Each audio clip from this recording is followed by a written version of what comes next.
ঠাকুরবাড়ির স্টাইলের বাঙালি রেসিপি আর এমন কিছু রেসিপি যেগুলো বেশ পুরাতনী বাঙালি রেসিপি, এই সব কিছু আপনারা পেয়ে যাবেন দক্ষিণ কলকাতার রজনী সেন রোডের ক্যালকাটা নস্টালজিয়া রেস্টুরেন্টে। খুব সম্প্রতি আমি এই ক্যালকাটা নস্টালজিয়া রেস্টুরেন্টে আমন্ত্রিত হয়ে গিয়েছিলাম এবং আমার এক্সপিরিয়েন্স থাকলো আজকের এই ভিডিওতে আপনাদের জন্য। সুইগি জোম্যাটো যত ভাই বোনেরা আছে তারা দুপুরবেলা এসে এখানে লাঞ্চ করে। খুব ভালো, এটা খুব ভালো ইনিশিয়েটিভ।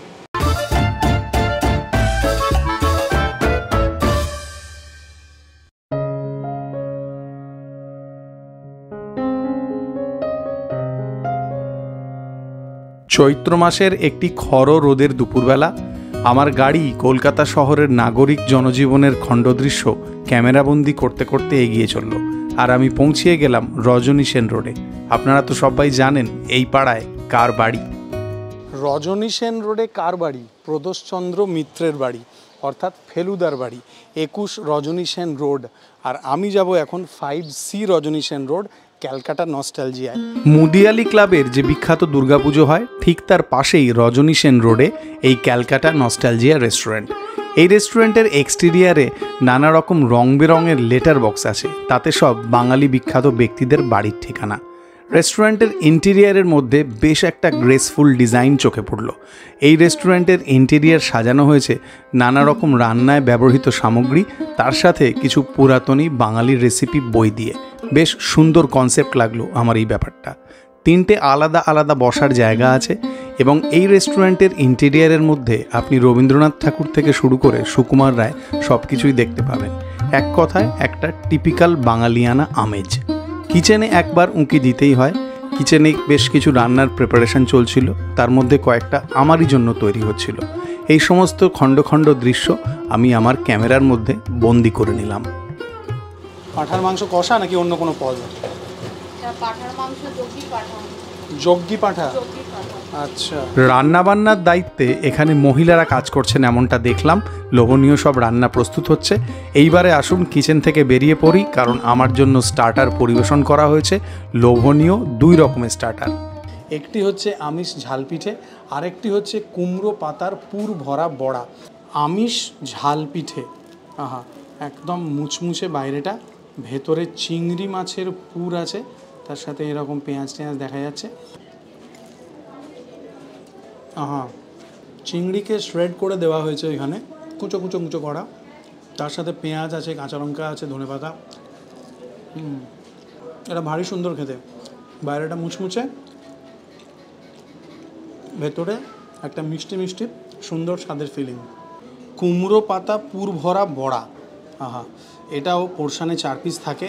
আগের যে আমিষ ঝাল পিঠে খেলাম সেটাও পোর্শানে 4 পিস ছিল। এর মাঝেও চিংড়ির ফিলিং আছে। এই দেখো, পেঁয়াজ, ধনেপাতা, কাঁচা লঙ্কার ঝাল আছে, মুখে চিংড়ি মাছ আসছে, একটা ক্রাঞ্চি ব্যাপার আছে। বাইরের আউটার কোটিংটা খুব একটা ক্রিসপি মুচমুচে নয়, হয়তো এরকমই হয়। তৃতীয় স্টার্টার হিসেবে চিংড়ি মাছের বড়া, এক পোর্শানে 6 পিস আছে। স্টার্টারগুলো একেবারে চিংড়িময় হয়ে গেল। জয় মোহনবাগানের জয়, ভারত সেরা মোহনবাগান। এই চিংড়ি মাছের বড়াটা খাওয়া যাক। আহা, এইরকম জুসি চিংড়ি আছে, পেঁয়াজ, কাঁচা লঙ্কা, ধনেপাতা আছে। প্রথমে যে আমিষ ঝাল পিঠে এবং সবার লাস্টে যে চিংড়ি মাছের বড়া, এই দুটোই আমার একদম 10 on 10 লেগেছে। বাকি ওই যে কুমড়ো পাতার পুর ভরা বড়া, ওরকমটা তো আগে আমি কখনো খাইনি, তার ওটার টেস্টটা বুঝতে আমার আরেকটু সময় লাগবে। জয় মোহনবাগান, জয় চিংড়ি। আমার সাথে স্বাগতা ম্যাডাম এবং সুমনা ম্যাডাম আছেন। এনারা হচ্ছেন ক্যালকাটা নস্টালজিয়া রেস্টুরেন্টের কর্ত্রী। প্রথমত থ্যাংক ইউ আমাকে ডাকার জন্য, আর দ্বিতীয়ত অনেক দুর্দান্ত সমস্ত খাবার। রাখুন রাখুন প্লিজ, রাখুন। পাঁঠার ডাল কারি। আচ্ছা, আমি প্রথমবার নাম শুনলাম এরকম একটা কোনো কিছু।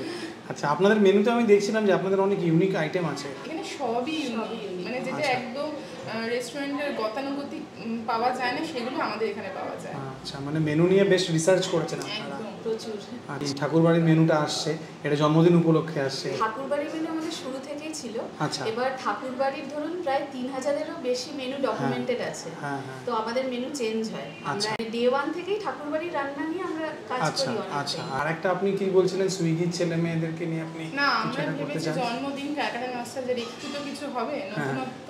সেটা আমরা ভেবেছি যে সুইগি জোম্যাটো যারা ডেলিভারি বয়, যারা আমাদের খাবার দেন প্রতিদিন বাড়িতে বাড়িতে, এত মানে রোদে ঝড়ে জলে মানে কষ্ট করে যারা করে, তাদের তো কখনো সেইভাবে সরি বাগদা চিংড়ি ভাতে ভাতে, আচ্ছা আচ্ছা বাগদা আচ্ছা চিংড়ি ভাতে। আচ্ছা, হ্যাঁ বলছিলেন, সরি কেটে গেল, না, আপনি না, বলুন। ঠিক আছে, এবার যারা দেয় আমাদের বাড়িতে বাড়িতে ডেলিভারি দেয়, তারা তো সেইভাবে কখনো খাবার মানে তারা টেস্ট করা হয় এখানে না, খাবারটা তোলে গিয়ে পৌঁছে দেয় হ্যাঁ, মাঝের হ্যাঁ, মানুষটা, হ্যাঁ। তারা খায়নি তারা কখনো। খায় না কখনো, টেস্ট করাও হয় না। এবার তারাও আসুক, সেদিনকে আমরা সবাইকে মানে ইনভাইট করছি আপনাদের থ্রু দিয়েই আচ্ছা, করছি। সুইগি ডেলিভারি, দুপুরবেলা তারা আসুক, আচ্ছা। এখানে আসুক, ঠাকুরবাড়ি রান্না খাক, আচ্ছা, এনজয় করুক। আপনাদের রেস্টুরেন্টের টাইমিং কি আছে একটু বলুন আমাকে। আমাদের 12:30 ওপেন হয়ে যায়, রাতে 10টা অবধি লাস্ট অর্ডার নেওয়া হয় প্রত্যেক দিন? প্রত্যেকদিন, আমি কোনোদিন অফ থাকে না। প্রাইভেট পার্টি এই ধরনের কিছু করতে চাই আপনারা এগুলো দেন? আমরা ভেনিউতে গিয়েও আউটডোর ক্যাটারিংও করি। আর নিজেদের ক্যাটারিংও করেন আপনারা? আচ্ছা, মানে দুজনে মিলে এত কিছু ম্যানেজ করেন কি করে? এটা একটা বিরাট বড় কর্মযজ্ঞ, আপনাদের ওই যজ্ঞী বাড়ির মাটনের মতো। আসুন, এই বলতে বলতে যজ্ঞীর পাঁঠা চলে এসেছে, দাও দাও। প্রজ্ঞা সুন্দরী দেবীর বই থেকে এনারা বেশ কিছু রেসিপি নিয়েছেন, যেগুলো ঠাকুরবাড়ির স্পেশাল রান্না। এছাড়াও আরও নানা রকমের বই থেকে এনারা এই সমস্ত ইউনিক খাবারগুলোর রেসিপি নিয়েছেন। এই মুরগির আইটেমটা যেমন সুপ্রিয়া দেবীর রান্না করা। খাবারগুলো দেখে মনে হচ্ছিল এর স্বাদ নিশ্চয়ই জম্পেশ হবে। অতএব আর দেরি কেন, ডানাতের কাজ শুরু করি।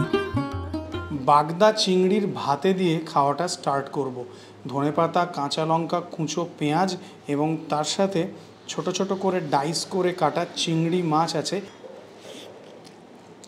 দারুণ ফ্লেশি চিংড়ি আছে, পেঁয়াজ কুঁচো আছে, কিন্তু সব থেকে যেটা বেশি করে আছে সেটা হচ্ছে কাসুন্দি এবং সর্ষের তেল। সেই মাস্টার্ডের ঝাঁঝটা, তার সাথে কাঁচা লঙ্কার ঝালটা, এটা দিয়ে আপনাকে এক থালা ভাত খেতে বাধ্য করবে, এইটা আমি গ্যারান্টি সহকারে বলতে পারি। এটা হচ্ছে পাঁঠার ডাল কারি। এরকম খাসির মাংস আছে এখানে 2 পিস, এটা চাপের দিকের পিস আছে, আর তার সাথে এরকম ঘন সুন্দর মুগের ডাল। এই ব্যাপারটাকে অনেকটা বাঙালি ফরম্যাটের ডালগোস্ত টাইপের বলা যেতেই পারে। মুগের ডাল তার সাথে খাসির মাংসের কম্বিনেশন আগে কখনো ট্রাই করিনি, আজকে প্রথমবার। জিরার ফোড়ন দেওয়া হয়েছে, লবঙ্গ আছে। মাছের মাথা দিয়ে যদি মুগের ডাল হতে পারে, তাহলে পাঁঠা দিয়েই বা হবে না কেন? ঠাকুরবাড়ির রান্না অ্যাটলিস্ট সুন্দর, বেশ এনজয়েবল। সুপ্রিয়া চিকেন ট্রাই করবো এবারে। সুপ্রিয়া দেবীর নিজস্ব হাতে রাঁধা রেসিপি। ওপরে দেখুন সুন্দর পেঁয়াজ বেরেস্তা আছে। এখানে এই পোর্শন অফ চিকেনে 4 পিস চিকেন থাকে। এটা দই বেস গ্রেভি মনে হচ্ছে। আচ্ছা, আমি স্পাইসি ভেবেছিলাম, কিন্তু এটা সেরকম নয়, এটা টক মিষ্টি একটা ব্যাপার আছে। চিকেন সুন্দর ময়েস্ট পিস আছে, কিন্তু সবথেকে ভালো যেটা লাগলো সেটা এই গ্রেভির স্বাদটা আপনার মাথায় চড়ে বসবে, এইটুকু আমি বলতেই পারি। ঠাকুরবাড়ির আরেকটি ইউনিক রেসিপি, এটা হচ্ছে যজ্ঞীর পাঁঠা। পোর্শানে 4 পিস থাকে। আহা, ঝোলের রং দেখে মোটামুটি জিভে জল টাইপের একটা ব্যাপার। পুরনো বাংলা ভাষা যদি আমরা দেখি, তাহলে অনুষ্ঠান বাড়িকে যজ্ঞী বাড়ি বলা হতো। তো সেই যজ্ঞী বাড়িতে রাঁধা যে খাসির মাংস, দ্যাট ইজ কল্ড যজ্ঞী বাড়ির পাঁঠা। এই গ্রেভিটা দিয়ে ট্রাই করি। টমেটো বেস গ্রেভি বা দই টমেটো মিক্স হবে হয়তো। সুন্দর থিক গ্রেভি, ওপরে ডেসিকেটেড কোকোনাট দেওয়া ছিল। আহা, চর্বি এবং মাংস সুন্দর একটা মেলবন্ধন, বেশ একটা রিচনেস আছে এই গ্রেভি এবং এই মাংস, এই দুয়েরই মধ্যে। দিলদিলা পোলাও ট্রাই করবো এইবারে। আহা, বেশ সুন্দর এই পোলাও মাটনের কিমা দিয়ে তৈরি করা হয়, এবং এটাও ঠাকুরবাড়ির রেসিপি। এর মধ্যে এই যে কিশমিশ দেখা যাচ্ছে। শুধু পোলাওটা ট্রাই করব প্রথমে, গরম গরম আছে। কিশমিশের জন্য সুন্দর একটা টক মিষ্টি ব্যাপার আছে। মাটনের কিমাগুলো, মানে কিমা একদম মিন্স নয়, ছোট ছোট টুকরো আছে বোনলেস, তার একটা সুন্দর স্বাদ আছে। দিলদিলা পোলাওয়ের সাথে আমি এই পেশোয়ারি মাটন পোস্ত ট্রাই করব। এই গ্রেভিটা দিয়ে, এই পোলাওয়ের রাইসটা দিয়ে ট্রাই করা যাক। বাহ, এই গ্রেভিটা খুব রিচ এবং বেশ সুন্দর ফ্লেভারফুল, সুন্দর। এর মধ্যে মনে হয় পোস্তর সাথে কাজু বাটাও হয়তো গিয়েছে, কারণ গ্রেভিটার মধ্যে বেশ একটা রিচনেস আছে। আর এই গ্রেভিটা দিয়ে এই দিলদিলা পোলাও খাওয়ার এক্সপিরিয়েন্সটা অনেক বেশি ভালো লাগছে। এইবার একটু এই মাটনটা ট্রাই করা যাক। আহা, এই গ্রেভির কথা যত বলবো তত কম, ভারী সুন্দর। মাটনে একটা দুটো বাইট আছে, তারপরে মাটন মুখে মিলিয়ে যাচ্ছে। এটা ভারী ইউনিকলি ফ্লেভারফুল এবং বেশ টেস্টি। মাটন আর একটু নরম হতে পারতো, তবে ঠিক আছে, দুটো তিনটে বাইট আছে মাটনে, এছাড়া কোনো সেরকম চিবি ব্যাপার নেই। হাতের চাপেও বেশ সুন্দরভাবেই মাটন ছিঁড়ে আসছে।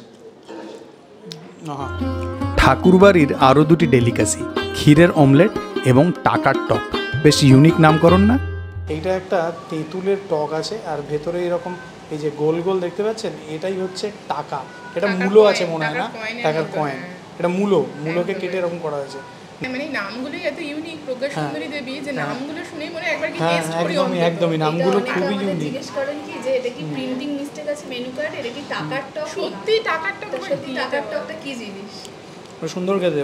আর প্রত্যেকটা নাম এত ইউনিক না, মানে আমাকে বলতেও ইচ্ছা করে যে এগুলো মানুষ জানুক, চিনুক, একবার টেস্ট করুক। এটা কি গুড় বা কিছু এরকম দেওয়া, গুড় দেওয়া হয় না, থাকে। তেঁতুলের ওইটাকে ব্যালেন্স করার জন্য। সুন্দর একটা টক মিষ্টি স্বাদ আছে, আর সর্ষে দেওয়া হয়েছে মনে হয় সর্ষে দেওয়া। ফোড়ন হিসাবে। হ্যাঁ, সর্ষে ফোড়ন। সুন্দর খেতে বেশ। ক্ষীরের অমলেট ব্যাপারটা কি, মানে এটা কি পুরোটাই ক্ষীর? হ্যাঁ, ক্ষীর দিয়ে আর ডিম দিয়ে আচ্ছা। অমলেট বানানো হয়। টেস্ট করা যাক। এটা দেখে মনে হচ্ছিল পাটিসাপটা, কিন্তু এটা সেটা নয়। না, এর মধ্যে ড্রাই ফ্রুটস আছে, কাজু আছে। এটা দারুণ সুন্দর খেতে। সবাই এটাকে পাটিসাপটা ভেবে ভুল করেন, কিন্তু এটা এটা একদম দারুণ অন্য, সুন্দর খেতে। একদম ইউনিক এটা।